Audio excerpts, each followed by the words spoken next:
I'd now like to introduce our discussion leader for, I hope, a fruitful period of discussion and question and answer.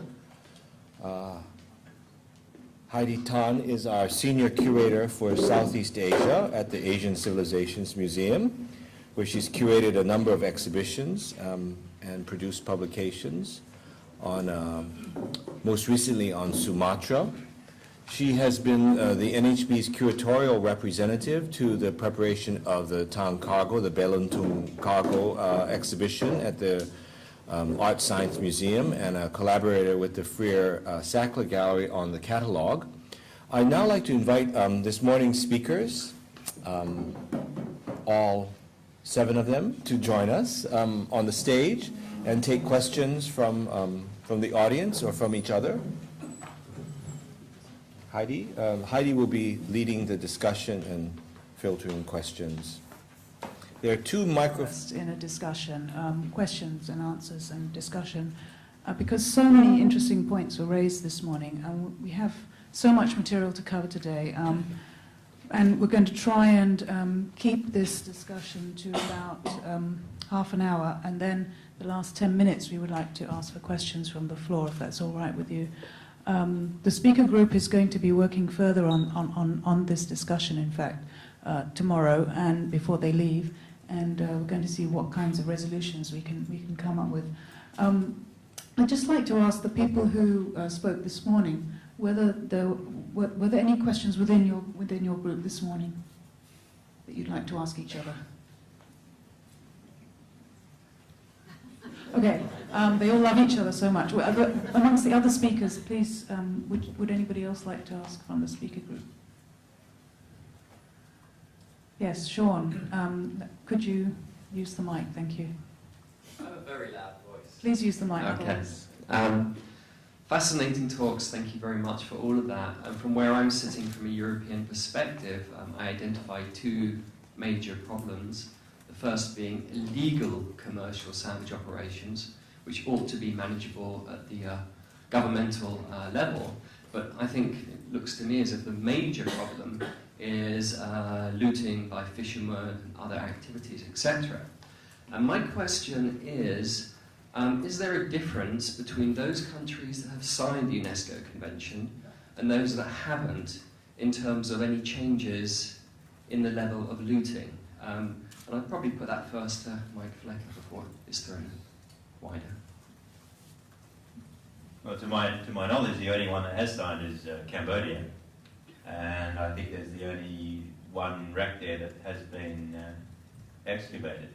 So it's not as if there's a vast array of shipwrecks as there are in Indonesia and elsewhere in Southeast Asia that are at threat. The other thing in the Gulf of Thailand, the wrecks don't have the really high value cargoes, the ceramics coming out of China that attracts all the fishermen that come in there. And originally they were there accidentally finding the wrecks. Now I'm finding more and more that they're deliberately searching for wrecks. So I don't think it's pretty hard to assess your question, because there is only one signatory to one country that's ratified the UNESCO Convention.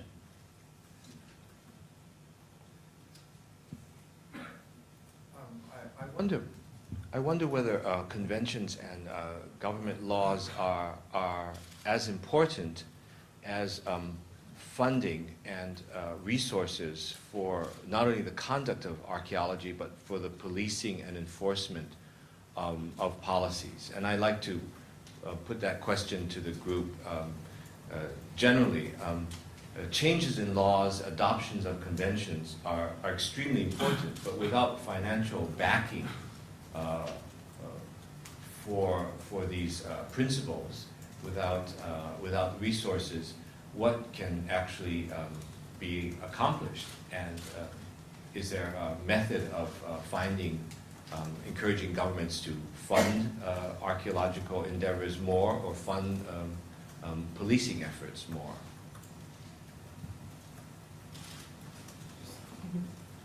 I'll just give one little bit of additional information, which is that in Indonesia there are areas which have archaeological police, mainly in Java, where the vast bulk of the on-land monuments are located.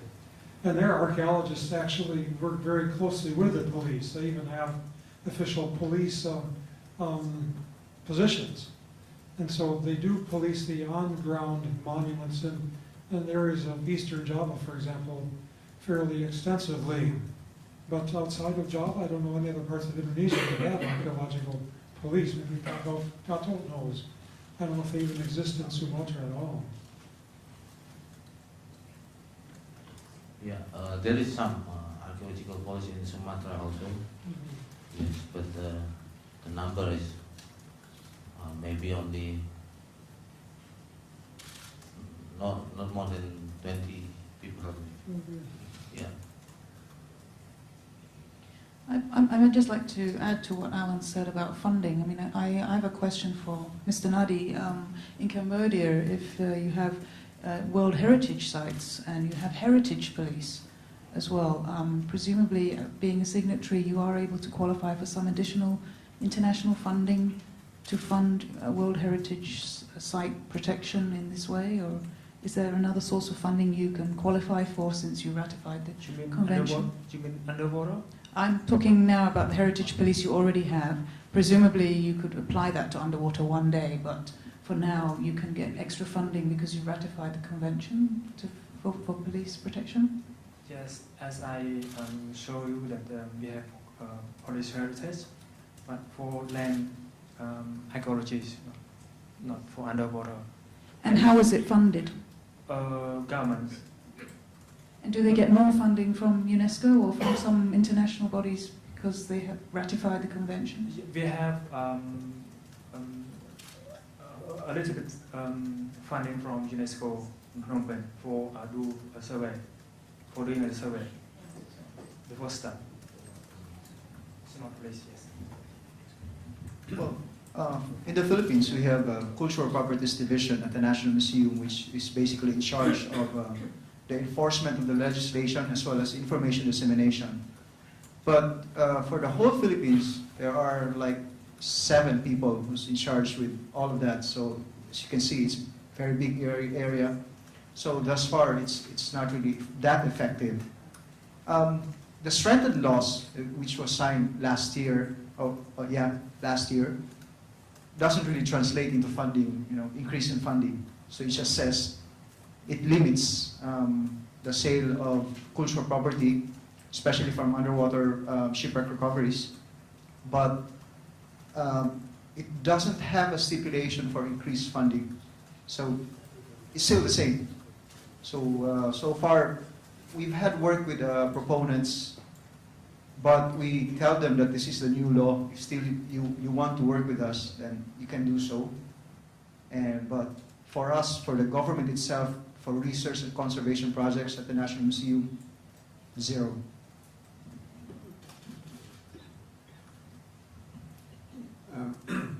In response to Alan's question here as to whether the resources is perhaps more important than the norms, the rules, the regulation, I think here within ASEAN, what has come to be known as the ASEAN way, it is equally, if not more important, to have the norms in place first.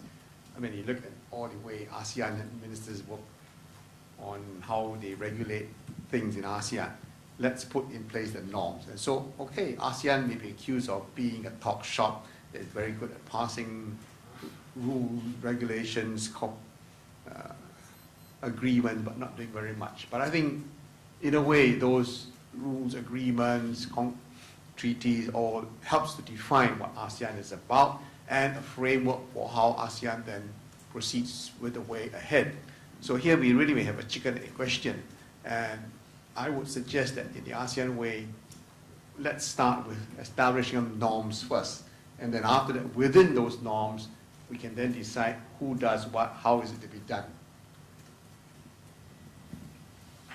And having established those norms and then setting up regulations that follow from them, and there's that need to do all the policing and the enforcement. Without all the rules, there's absolutely no point having them unless you can enforce them. And that's a huge problem. No matter how many police or Navy personnel are available, the waters are so vast and there are so many shipwrecks and the looting danger is so immediate that policing is not the answer. And as far as I can see, and this is completely counter to Rule 1 in the UNESCO Convention, which is to leave shipwrecks untouched in situ as a preference, is to get out there, preferably with a well-established and experienced institution within that country, and excavate the wreck. And if that's not available, then to team up with responsible private enterprise and do the same thing. In the short term, that's the only way that the materials are going to be saved. Policing is not going to do it. Well, within the wider area of policing marine resources, be it fisheries or oil or whatever, I'm afraid marine archaeology resources takes a very low profile. If you look at it in that context, most of the Southeast Asian countries, in particular Indonesia, has got very poor Coast Guard and other marine police resources to effectively police their seas against illegal fishing, against illegal export of timber, against human trafficking. And if you just ask yourself, in that scale, controlling human trafficking, illegal fishing, where does marine archaeology fit in? So the priority quite clearly here is we are a foreign aid country, Japan. You are giving Coast Guard vessels to Indonesia, and they are. It clearly is to police the sea lanes of Indonesian waters rather than go and look for a few fishermen diving for a few pieces of broken pottery on the seabed. I think these are good points. For an outsider, and I think I'm I'm not an archaeologist, but for someone listening to these debates, as I have for many years, it does seem that there's an emergency situation. I'm struck by the presentations of many of the speakers this morning, that things are being lost. They're being lost for a multiple number of reasons, whether they're looting or trawling. It seems that the cultural patrimony of the past is being irrevocably lost. I don't dispute the need to establish national laws and international conventions, but at the same time, it seems to me we need to move very quickly into triage, into an emergency situation, to protect as best we can the most valuable things in the regions. And if policing is not the answer, I take the point that navies have better things to do, given international pressures than to look after wrecks, which may or may not prove to be of great value in the long run. Then there needs to be another solution that I suppose we haven't even talked about yet. Or whether it's a public-private partnerships, whether it's funding from other sources, whether it's the strengthening of the national archaeological bureaus that we've heard very well described in the last few papers. But it seems to me it's not enough to debate the conventions if important things are being lost. And I'm struck by the range of papers that you've all given today, and I'm, at one sense, horrified that things are happening, that we can't stop them, and at the same time, I'm taking away a little bit of a sense of assurance and satisfaction that policies and at least some kinds of capabilities are being put into place. I guess I'm asking, is there another step? Is there more to do? Bill. Thank you. I just wanted to say something about the funding. From under the World Heritage Convention, there is a World Heritage Fund. Under the Underwater Convention, there's no fund, but they set up an account, like a bank account, and sponsors can put money into that account to then fund projects in developing in other countries for the Underwater Convention. I'd just like to say a couple of other things. I agree with Alan's point about we can have all this legislation, and unless we have an active program, the legislation is not going to be effective. And the active program has to be more than policing. It has to be about doing things to show people that this is the value of the material. And one of the things that, just to go back to the funding, sorry, the UNESCO Convention to try and get around this funding issue is that it invites international collaboration. For instance, if there are Chinese vessels in Cambodia that have ratified the convention, and the Chinese express an interest in that material, then they can be involved in the management of the site, and then they can be involved in the funding of the management of the site. So if you have Chinese and Indians and Americans and Australians have express an interest in a site, theoretically you can get funding from them to help get involved in managing the site. Sorry, and just one other quick question I'd like to ask Mike about the fishermen. Do you or do anyone collaborate and talk to the fishermen about, working with them about trying to stop the looting from their point of view? I mean, they're doing it for the money, obviously. Who are they selling it to? Is there any ways of sort of working with them to try and slow down that sort of sale through them? Well, if anything, it's the commercial companies that have got into places like Indonesia that are encouraging the fishermen to go out there and not necessarily loot, but to find wrecks, and then they're offering substantial sums to buy positions from the fishermen.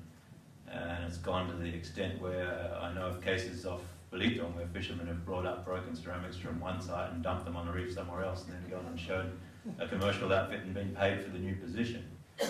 So there's no active encouragement for them to stop the looting as such from the commercial companies, and from what I can see, it's just getting more and more extensive. Again, in response to Alan's question whether there are alternative approaches, I want to suggest here and put it to my colleagues on this panel, some sort of a cultural resource management program that actively reaches out to involve the community in their resources, that this ultimately is theirs. As of now, it is the central government, the provincial government, the contracting company that moves in, takes out the wreck, and the local fisherman gets nothing. So what's his stake in it? I mean, that government-backed company is taking everything out that should belong to me, and of course I've got the right then in the middle of the night to go and dive in and fish up what I can before they take it all away from me.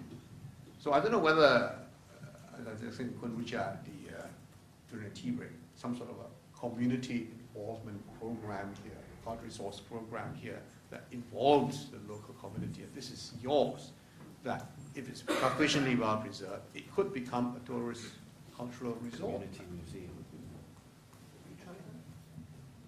Actually, in the Philippines, we had an excavation about 4 years ago. We involved all of our divers except for the National Museum representatives, and the head diver are all compressor divers. So they were all fishermen. We trained them for scuba. Then they were the ones who basically did underwater work. They're fantastic workers, but again, it's a double-edged sword. It may, propel them to look for other wrecks because they know that they can derive, livelihood from it. Yeah, but as far as I know, it has been successful with our that setup for us. Gato did tell me also that there is a plan now to build a maritime museum on Belitung. So this is another obvious way to involve the local population, is by developing more maritime museums around the region devoted to the local traditions. And this would develop all kinds of spin-off, possible economic enterprises. Of course, another totally, going back to what Alan was saying a few minutes ago, one of the most idealistic type of plans would be to develop some kind of rapid reaction team, you could say, which would be a multinational one under, say, ASEAN or SPAFA, something like that, which would have the advantage of bringing together, because there aren't that many underwater archaeologists actively working in Southeast Asia these days. Quite a number have been trained in Thailand. There is a kind of multinational aspect already to the training, but there is no real multinational aspect to the excavation. could not the training be extended then to develop a multinational team, which would have greater resources than any one Southeast Asian country ever will have, which could rapidly go and explore any particular site that quickly comes to notice, and that would then provide another conduit through which maybe private enterprise could be involved. And private enterprise could also be taxed as well, because out of every 10 wrecks, maybe only one may have commercial significance. The other 9 have varying degrees of intellectual significance. But if you don't involve commercial enterprise, then you won't get the money for the non-commercial activities. So how can you kind of work out a taxation system where there are profits being made by certain groups, but then some of the money has to be plowed back into a regional organization, which would then conduct excavations on all the other non-commercially viable sites?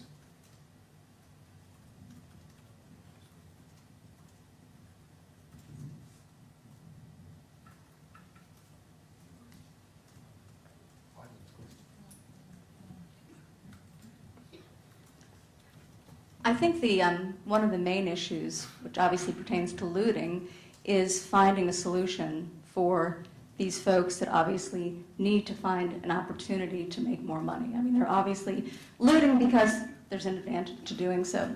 So I think the question is, have any of the governments looked at opportunities, you did mention the museum potential, at opportunities which will allow these people to have a better life? I mean, you know, they're looting for a reason, and it's not so much because they love the wares that they're pulling up. They love, obviously, the money that they're acquiring from them. So the root of it really is, what other solutions are there for these people? Are there solutions, and are any of the governments actually looking at other potential opportunities?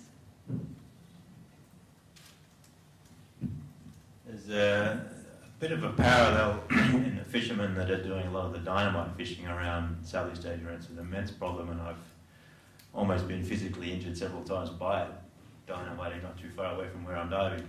But there are groups that have gone out there and introduced seaweed fisheries, for example, where the whole community can start growing and harvesting seaweed instead of going out there and destroying the reefs around the very island atolls that they live on. And it's a sustainable sort of activity. But when you're looking at the shipwreck work, and like Bobby, I also hire all the local divers, and they benefit for a certain time while the project's on, and then they're just back to their fishing. And the biggest drawback is that these wrecks that are found, and some of them have very valuable ceramic cargoes on board, the money that they can make from selling just a few pieces is several years of fishing for these guys. So it's extremely difficult to stop them doing it by giving them some long-term sustainable alternative. And so it gets back to some point just having to prevent them in some other way rather than offer all carrots. There's got to be some sort of a stick and some way of preventing it, and one would be to legislate against these antique dealers being able to legally sell everything they bring up, just to cut off their source of income. That's the only thing I can think of offhand, but to give them some long-term sustainable alternative is difficult. But the funding, I'm sorry, I just want, if you all can hear me, but the amount of money that you're spending to police these looters and these sites and whatnot, it seems to me that that's a very reactive approach, as opposed to proactively finding another alternative. You know, you mentioned obviously one which may not have the same sustainability, but it seems to me that that's reactive, and I don't know how much money is spent within each government supporting the policing of these sites, but that money clearly has better opportunities. What about doing something where the local fishermen actually can stake a claim? If they find a site, instead of having to rush in and get a few pieces out and lose a lot of potential future long-term income, why can't they develop some way of actually registering a claim, notifying, being given the credit for the discovery, and then getting a cut? So a partnership of sorts. That makes sense. It's a system that exists conceptually in different countries. The treasure trove laws of Britain, and to a certain extent in some American states, grants the finder a proportion of the proceeds. split depending on the circumstances with the owner of the land or with the national government should a national museum decide to acquire the object. So ironically, there's a commercial transaction involved, but it makes sure that the finder, the metal detector operator, in the case of Britain, can report the material, because sometimes the reporting of the location of a Roman coin is actually more important than the coin itself, at least from a national archaeological perspective. But it grants a division of the money, let's put it that way. And I don't see why that couldn't take place. It's much more difficult underwater. The final point I wanted to raise is, I guess as a museum person, I'm interested also in the wider educational opportunities that archaeology should be providing, not only for people around the world, but for local communities. And it's this instilling of local pride and a sense of identity with the past that is found nearby. And I wonder how much effort is being made in this sense, not only in the sense of establishing community museums, which I know some countries have done, or getting people who live nearby to participate in the whole process, but also the process of education, telling and informing people and using this material to educate a community about its past in the area. I mean, I understand that there is a certain difficulty because many of these treasures may not represent the history of the people directly. I mean, sometimes the Chinese blue and whites, or even worse, Chinese porcelain being made for a European or Western market may not feel like a direct sense of identity.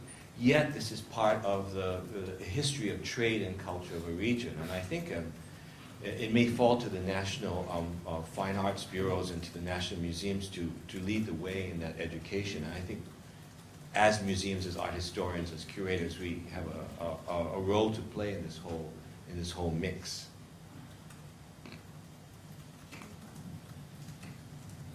We'd like to take questions. In the case of Thailand, it's the realization that these ceramics were made in Thailand. In fact, if you look at the Brem's paper, you can plot that the discoveries of the kiln sites in Sukhothai and Srisatchanalai were increasing the value of the ceramics. And once they were found under the sea, it just confirms the importance of those ceramics, also in commercial terms. So in the 60s and 70s, there was great awareness of Thai heritage. Like Ban Chien, was also discovered about the same time.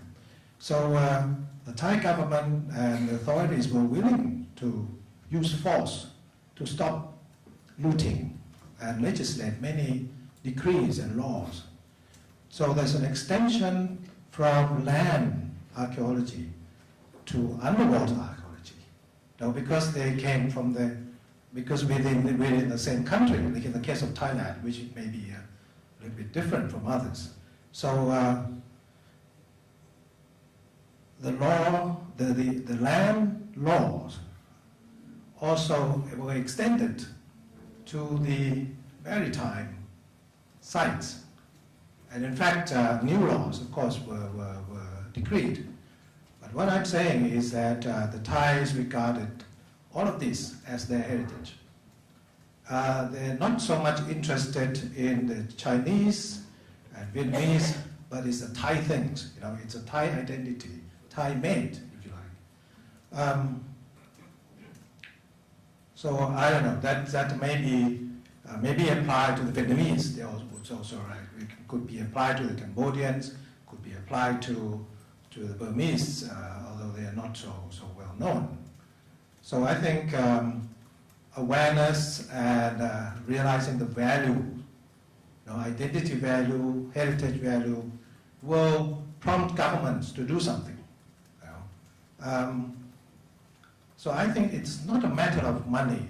It's a matter of realizing the importance of whatever reason, for the heritage. And I also want to remind us that it's museums that increase the values of these findings.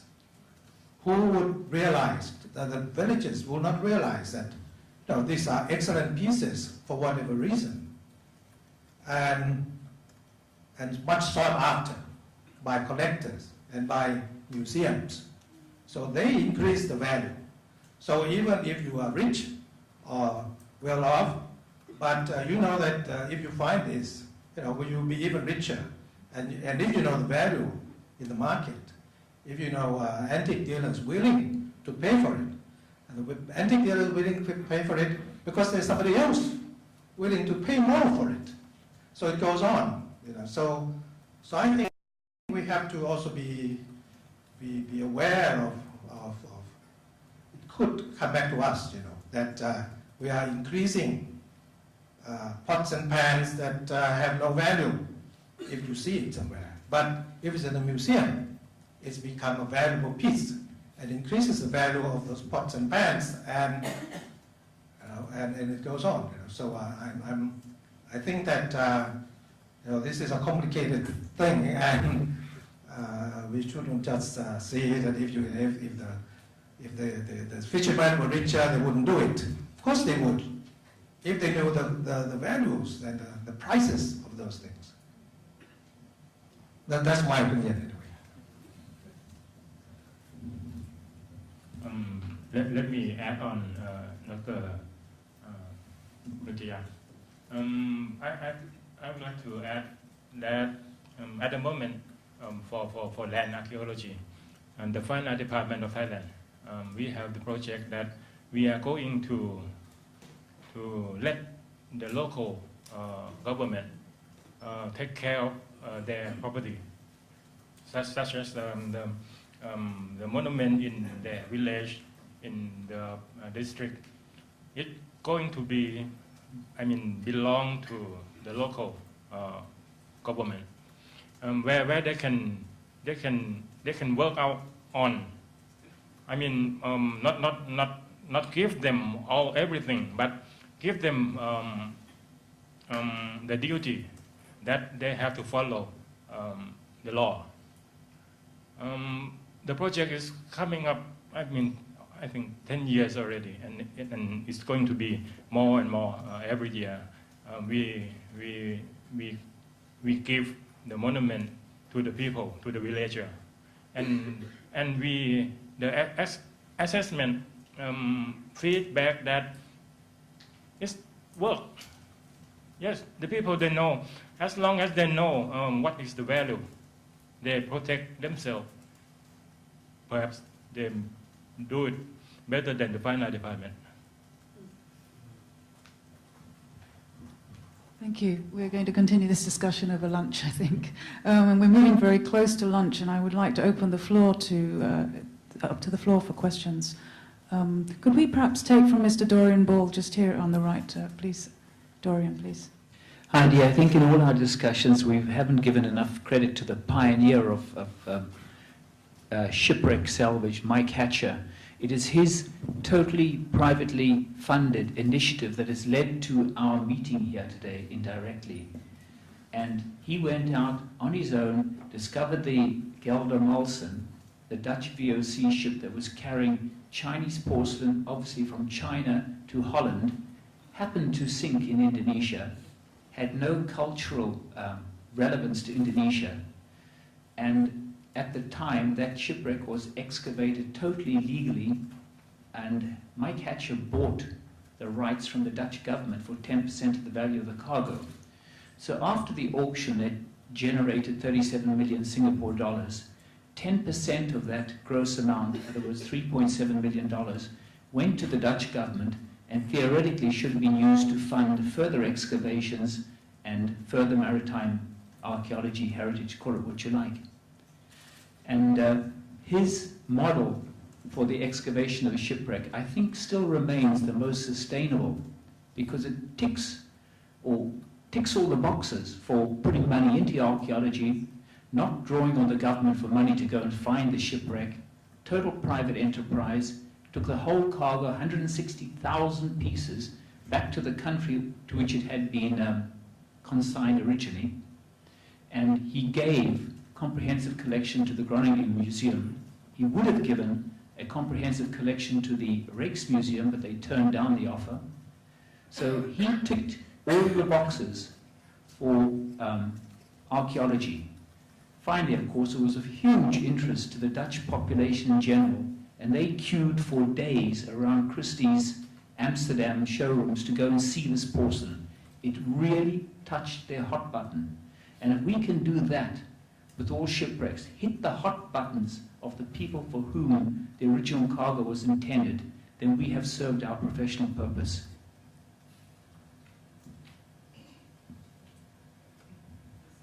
I agree with much of what you said, especially the way it intrigued the Dutch public. I absolutely witnessed that myself. It's a remarkable thing. I would dispute the notion that it has no historical value for Indonesia. I mean, it's part of the history of the region as well, the fact that shipping passed through. And I guess I have I would implore us to have a widest possible concept of relevance. Whether a country of origin or country of destination or trade passing through, I mean, I do think that this kind of patrimony belongs to more than a single country, and it's a kind of world responsibility. And we can build up from national governments to regional organizations like ASEAN, but the fact that UNESCO has been set up is, however imperfect it might be, and perhaps the Maritime Convention is especially imperfect, it is recognition that it is something that's the responsibility of all of us around the world, and that's what I think, however flawed UNESCO is meant to be trying to do.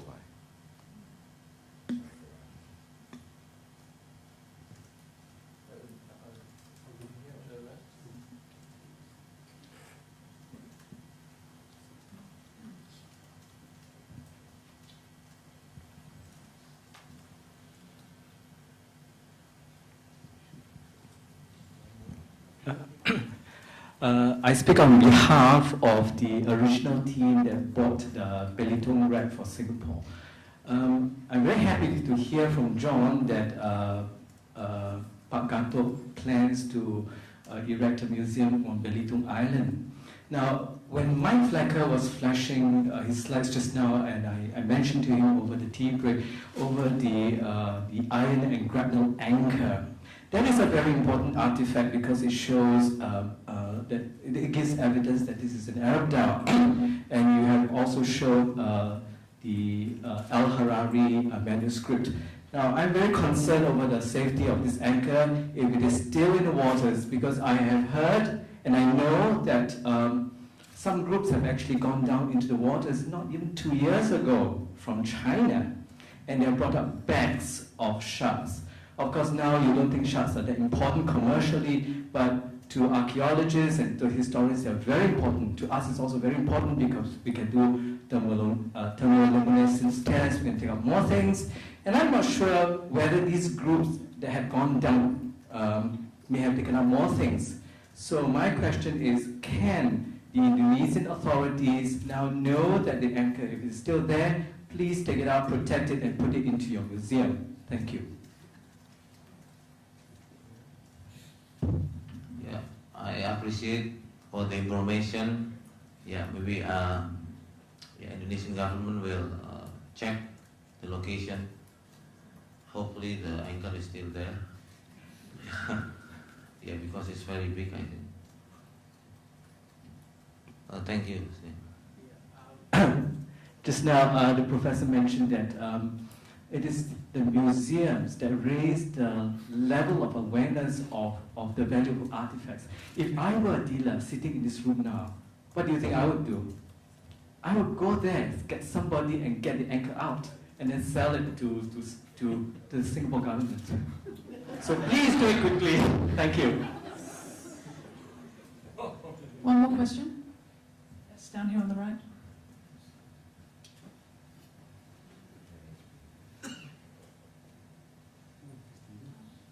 The Belitung cargoes are very valuable cargoes. Saying like Will Chu Jiang Xinjing, the mirrors, they are beautiful, they are unique items. So I suppose from Dr. Miksic, they are go from islands to islands. So at the time, the local community, they are buyers, they are not looters. So is anyone study the social lifestyle of the time instead of just saying value and value?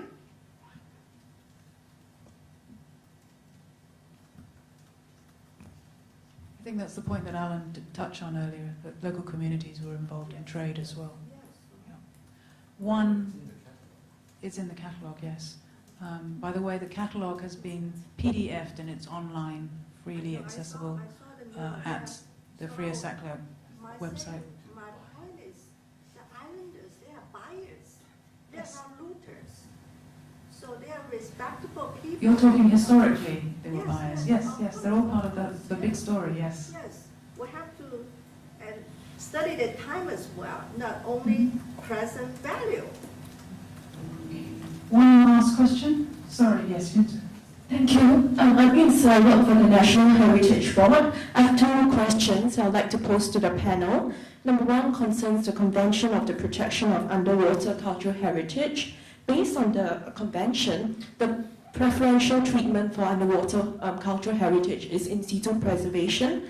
I'd like to ask how viable this in situ preservation is, especially in the Southeast Asian context, where leaving shipwrecks in situ actually makes them susceptible to looting, and also being more inclusive for museums especially. Should all these cultural heritage belonging to the humanity at large be taken out of the water and shared with the public through museums or other outreach efforts?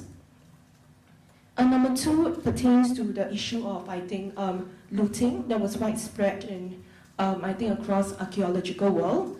One strand of argument frequently talked about is that there is a demand, fueling all these demand from museums, demand from collectors, and demands from dealers, fueling all this sort of illegal looting, and especially in this case, fishermen were often, being at the bottom of the food chain that was, driven by poverty to do, looting of these illegal artifacts. Given this situation, should we then, as a global community, look at, educating the wider educating people about the merit of archaeology, and in the process, then, we promote museums to take on to be more responsible in general, and collectors to be more responsible, so that they do not buy artifacts with dubious provenance. Thank you. Thank you, Insa. Thank you for raising those, because you're actually preempting our afternoon session. But we're going to be more issue-based and deal with some of these issues one by one. So if you don't mind, could we perhaps address some of those questions this afternoon, and we can then go for lunch promptly and come back on time. We have a 1 hour and 15-minute lunch. Wang Gui, do we still have 1 hour and 15 minutes? So it's now 1:15, and we come back at 2:30. We're still running a bit late, aren't we? So we come back here at 2:30 to start promptly, please. Thank you.